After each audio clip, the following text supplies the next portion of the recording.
Today, we'll hear from the dean of the largest academic unit here at North Carolina Agricultural and Technical State University. Also, it's time for that popular trick or treat. We're going to see some popular Halloween costumes, and we'll talk to a police officer about what you should and should not do.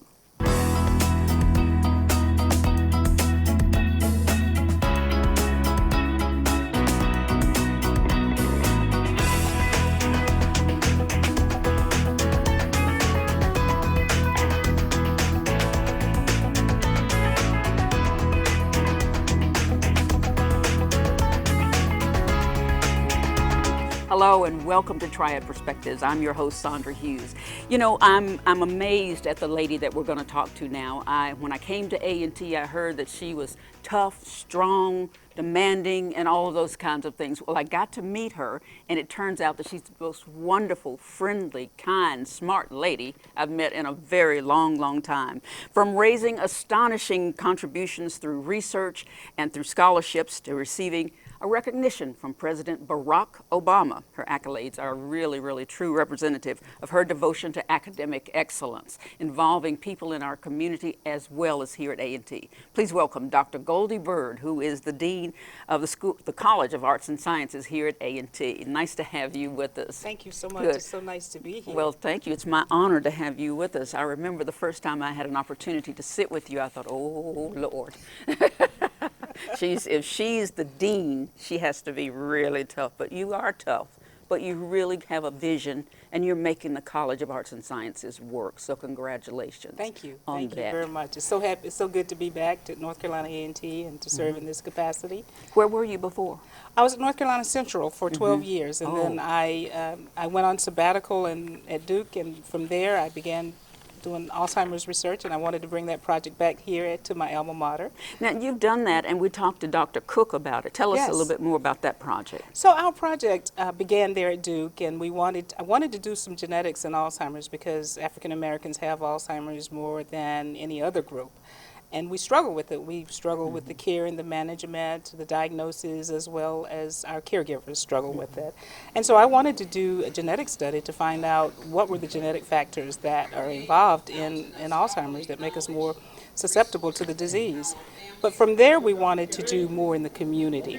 We wanted to bring our bench to the community and the community back to the bench. And so we've done quite a bit of work in the community on Alzheimer's with outreach and with literacy and with training on caregiving and management. I understand it's hereditary. There are some hereditary factors involved, yes, and particularly for those individuals who have early onset Alzheimer's. As a matter of fact, many people believe that only old people get Alzheimer's, yes, but young people get Alzheimer's as well. And so in those cases, there's a very strong indicator. If your first degree relatives have it, or if you have a certain gene, you just more than likely you will get it.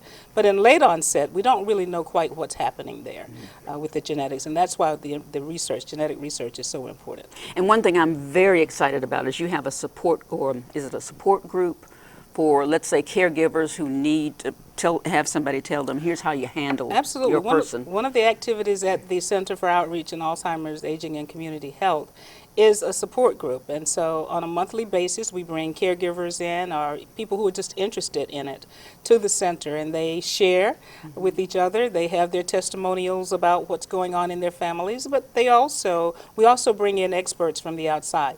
So families need to know about how to manage finances, or what about getting support or resources. We bring those resource persons in. We also have a community room there at the center where we actually share with people how to do some of the activities of daily living, like lifting a patient, or how to get them to the table, how to get them to the restroom, that kind of thing. So we're really excited about what we're doing for the community as well as the bench research. Well, I know everyone here at North Carolina A&T is so proud of what you're doing, and then everyone in the community is talking about it. Well, thank you. So there you go, another accolade for you. Thank you so much. We want to do more with the community. The community has really embraced our research project as well as our activities. We're going to have a caregivers conference just on October 31st, on Halloween, as a matter of Yeah. fact. And so we'll bring hundreds of individuals here on the campus to learn more about how to manage Alzheimer's, what causes it, and right now we don't know what that is, but certainly risk factors that are involved and things to look for with our loved ones. Well, we have heard about, and it's called COACH. Yes, What's with that? 2 A's. The Center for Outreach in Alzheimer's, Aging, and Community Health. Okay. Coach with 2 A's. All right, and we go along. So, with you being the Dean of the College of Arts and Sciences, is there anything else going, I mean, I think about that all the time. Anything else going on in that school or college that you want us to know about? Absolutely. The College of Arts and Sciences is such a dynamic place. We are certainly, as you say, the largest college on campus. We have over 3,500 students, undergraduate and graduate students. And we are delighted to be able to bring the arts, the humanities, and the sciences and mathematics together. And so with a number of projects similar to COACH, we bring those units together. We send strong messages to our community. We train students, just as your students here in journalism and mass communications are learning about television and radio, and they're interning at some of the best places in the country. And so I couldn't be more delighted to be able to connect individual students with faculty, and faculty with students, and faculty with administrators and experts all across the globe. And that's what I do as dean. That is it's such a dynamic place. But it's got to be a busy. Oh, it is. It's a busy place. Oh. It's really incredibly busy and complex. But I have some of the most outstanding staff and associate deans and faculty and chairs helping me out.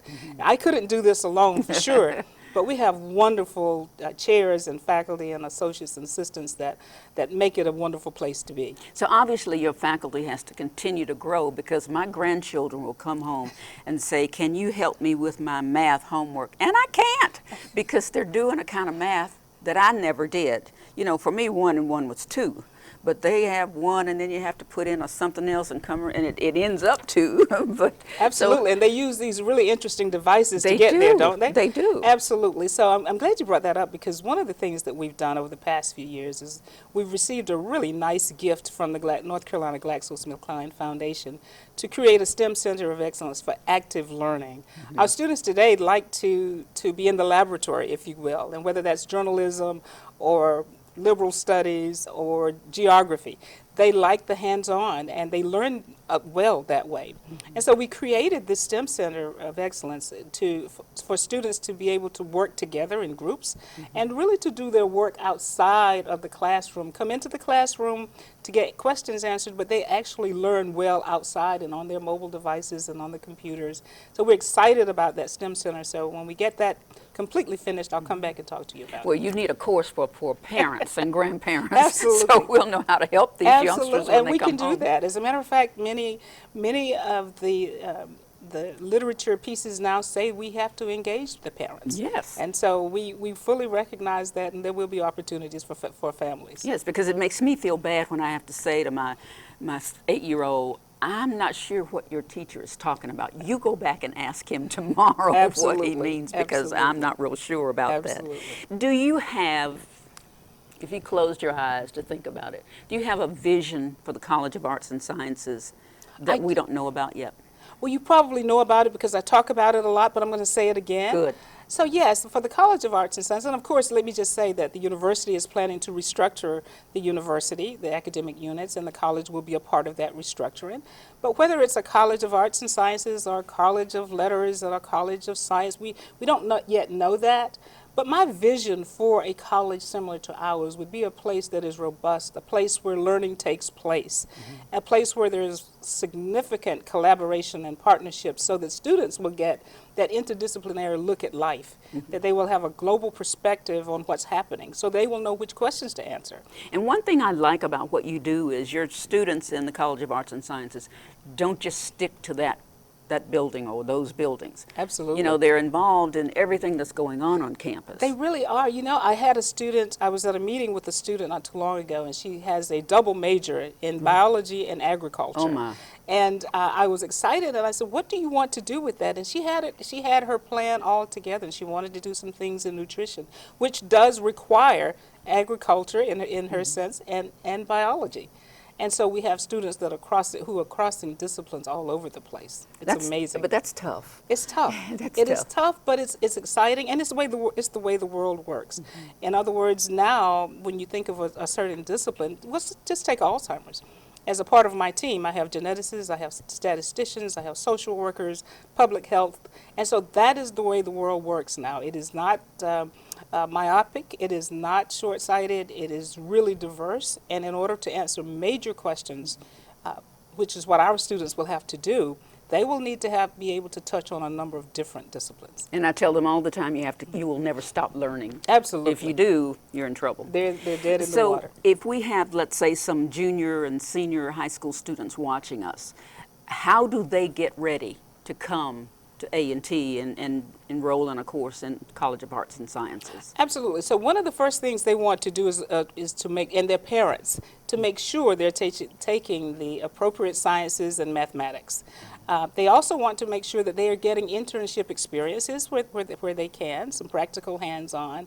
They need to stay out of trouble, keep their noses clean, don't put so much on social don't put so much on the social media, but to have the good grades and to be able to take an examination, to be able to articulate and express him or herself, and to get involved, know what's happening, and start talking to people so they can share with them some good career advice. And if you can't get that at home from mom and dad, because some kids can't, you know. They really can't. Then what do you do? Where do you go? Yes, if I were a student now and I couldn't get that, I would find a mentor. It could be at the church, it could be at the community center, it could be somebody that they just admire on TV. It could be someone like you or me.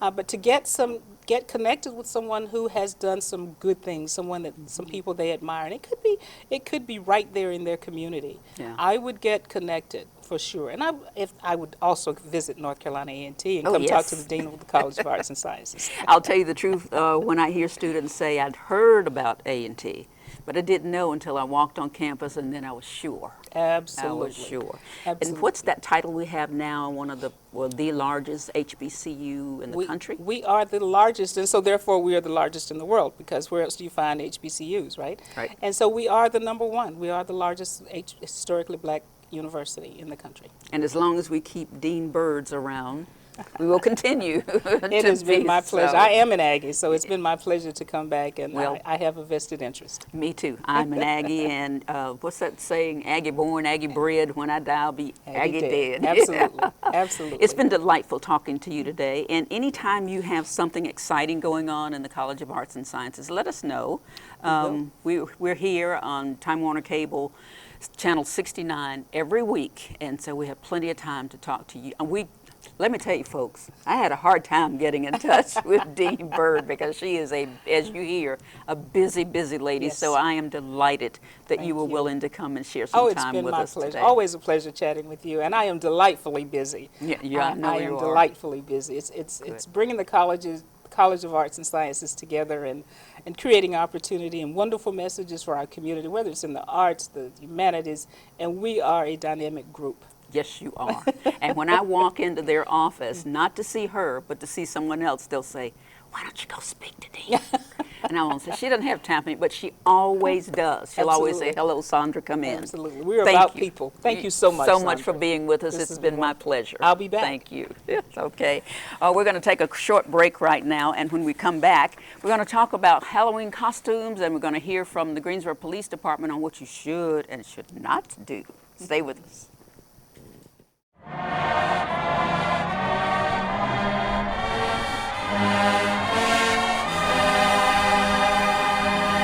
This is the North Carolina A&T State University Historical Minute. I'm Marilyn Parker. The Dudley Memorial Building houses more stone applications than any other building on A&T's campus. A sweep of 15 stones guide visitors to the main entrance. Built in 1893, the original facility contained a library, an auditorium, and administrative offices. In 1930, a fire led to a reconstruction, and the facility was renamed after A&T's second president, James B. Dudley. Today, the building is home to the Maddie Reed African Heritage and H.C. Taylor Art Galleries, music classrooms, and laboratories. The Dudley Memorial Building is located on the east side of campus, directly behind the statue of the A&T 4 and right across from Dudley Road.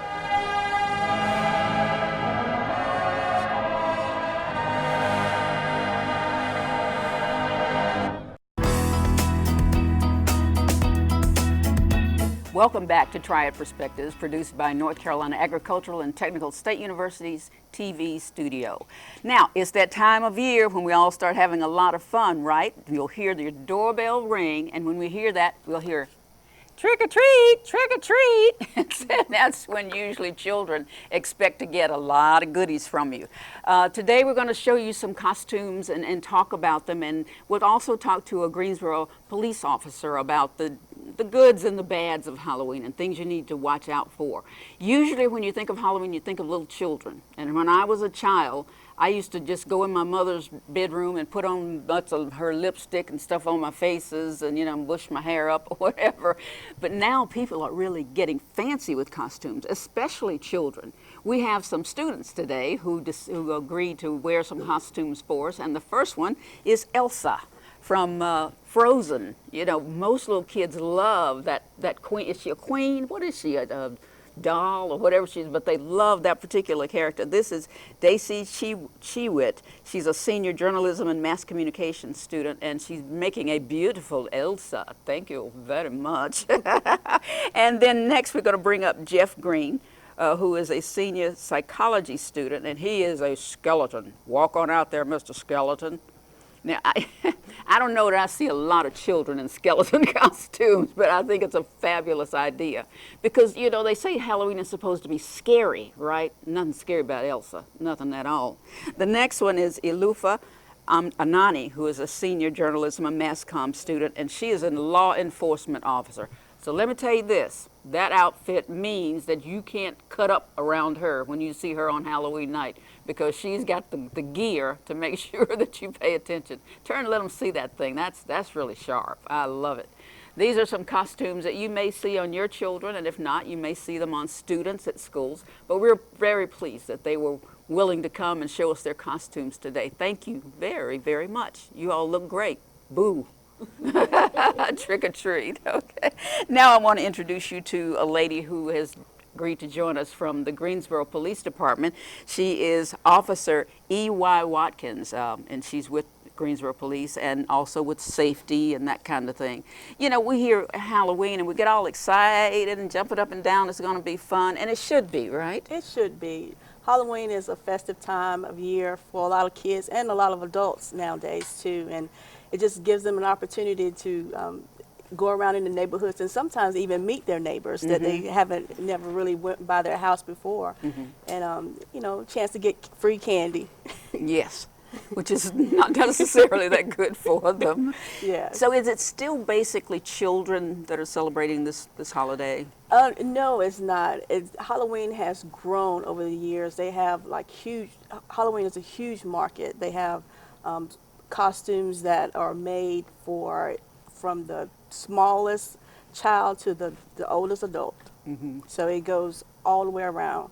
And it doesn't matter, we were talking just a minute ago about the latest costumes for this year. I don't know if there are ever any latest, because that skeleton, that's been around as long as I can remember. It has been. The Elsie costume that was shown, whatever the kids are popularly in for the cartoons and things of that sort, the movies usually generate the costume and what's going to be popular. But for the adults, it's anything. It could be anything. Could be very scary. Well, not so much scary for the adults. No, I mean Halloween could be scary. Yeah, it can be scary for some kids. So that's why it's very important that you're going to get a costume that kind of fits for your child. So you don't want to get a costume that's, when they put it on, that they're going to be scared themselves. So let them choose the costume that they want to wear. Now, when little children, 2, 3, 4, 5-year-olds, see the students that we had here who are adults, does that scare them at all? It could scare them, but as long as they're with their parents, then most of the time they're going to be okay. And so, because the parents reassure them that they're just like them, so they're not real. So, and that's what you want to kind of make sure that your child knows, that it's a costume just like you have on, so it's not real. So you wanted to say something about the skeleton costume? Well, the skeleton costume, you have to be careful when you're putting any costume that's a mask over your face, because it not only does it blocks the vision, it also impairs you from being able to do a lot of other things as well. The costumes, sometimes wearing masks like that can put other people, make them uncomfortable. So you don't want to wear a mask and, you know, walk around the neighborhood, because you may get those calls that, you know, we have someone walking around. Even though it's Halloween, people do still get frightened. Because that happens daily, year round. It right? does. It does. I mean, year round, we can look out our window and see somebody that we're suspicious of. That's correct. So what we encourage people to do is, instead of the mask, you can still have the costume effect, the mask effect, if you wear the makeup. And so that way it doesn't block the vision. So it's still safe for the person to wear. So if I'm looking out my window at 11 o'clock at night and see someone that's really covered up and big and masked and the whole thing, do I just say, oh, well, or do I call the police? Well, hopefully by 11 o'clock at night, most of the trick-or-treaters that you know in your neighborhood should have been in home by then. I mean, any time of the year. Well, if it happens, definitely give us a call, because that is suspicious for someone to be walking around like that. Even if you're not sure, if it's on Halloween and you're not sure, you can still give us a call as well. I had a neighbor once who, in fact, she lived across the street from me, and she would wait until all the little children had done their trick-or-treating and gone. And so, you know, you're turning off your lights because you think it's over. And she'd ring my doorbell, and then I'd go to the door, and she'd jump out. "Ah!" She did not realize how close she came to giving me heart attacks a couple of times. So. Yes, we don't encourage that. That's probably not the safest thing to do, even if you're just playing around, because, you know, during that time of the year, Halloween, it does bring about those type of feelings where people are kind of uneasy. So tricks like that, pranks like that, even with people that you know, may not be the best thing. What about driving on Halloween night? Driving on Halloween night, very important that you drive slow, especially in the neighborhoods, because peak time for the trick-or-treaters are probably about 5:30 to 9:30. So you want to make sure, especially during those times, that you're driving slow.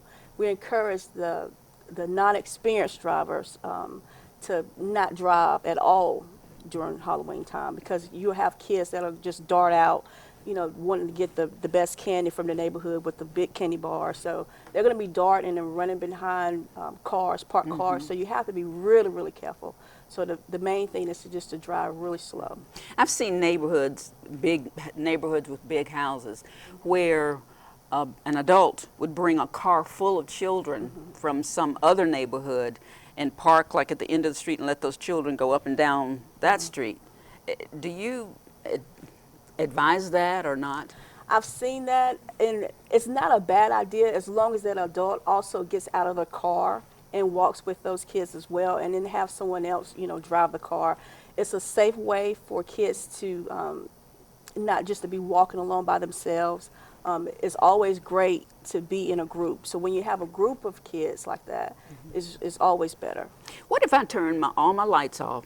The front lights, the street light, you know, the outside lights, everything, indicating that I'm not going to be at home or that I don't have any candy to give out.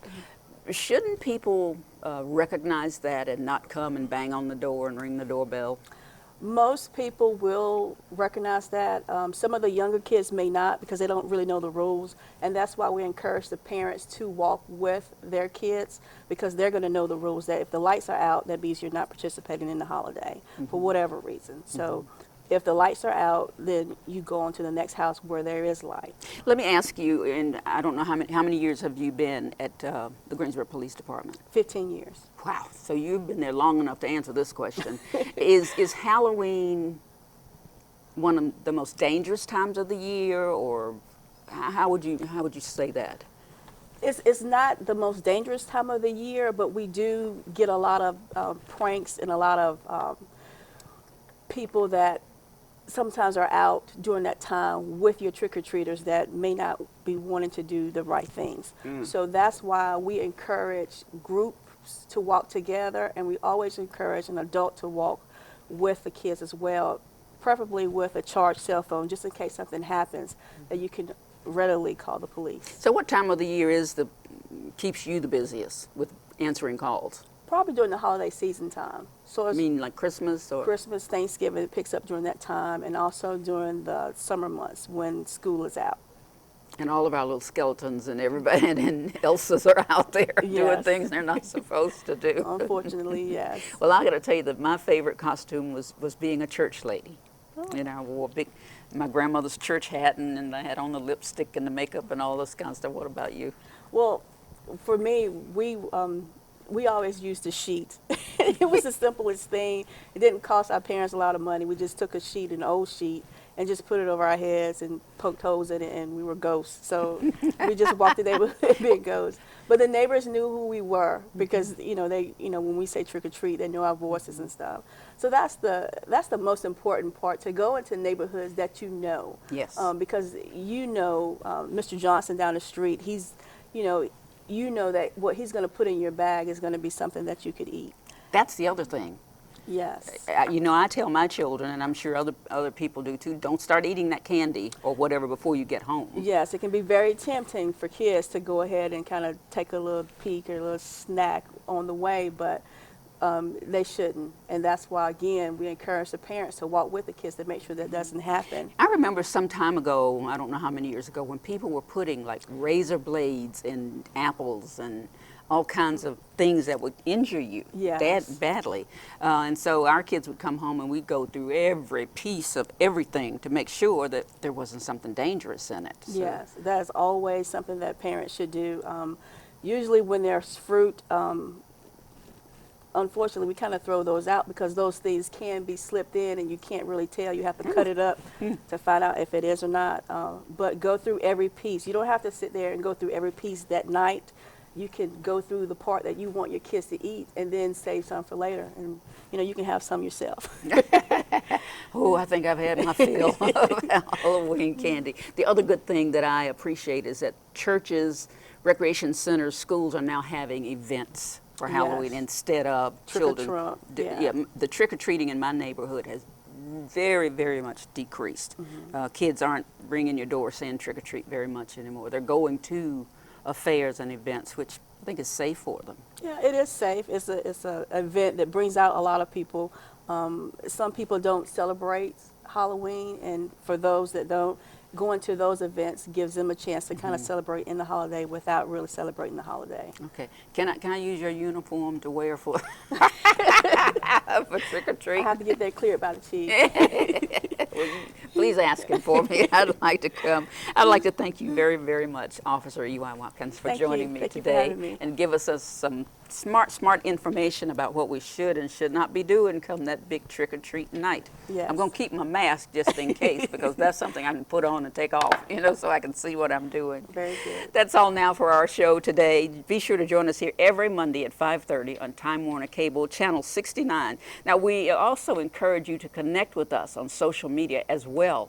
Like us on Facebook, searching Triad Perspectives. You can also find us on Twitter and Instagram at TriadP_NCATJOMC.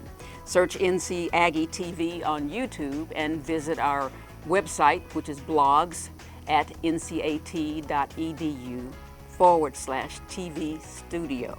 You can watch previous shows and leave a comment, especially leave a comment. We'd like to hear from you. Are we doing things that you want to hear? If you have some ideas that you want to hear from us, please let us know. We'd be glad to hear from you. Listen, I'm all Halloweened up now. We'd be glad to hear you. So thank you for joining us today, and we'll see you again next week. Have a great night.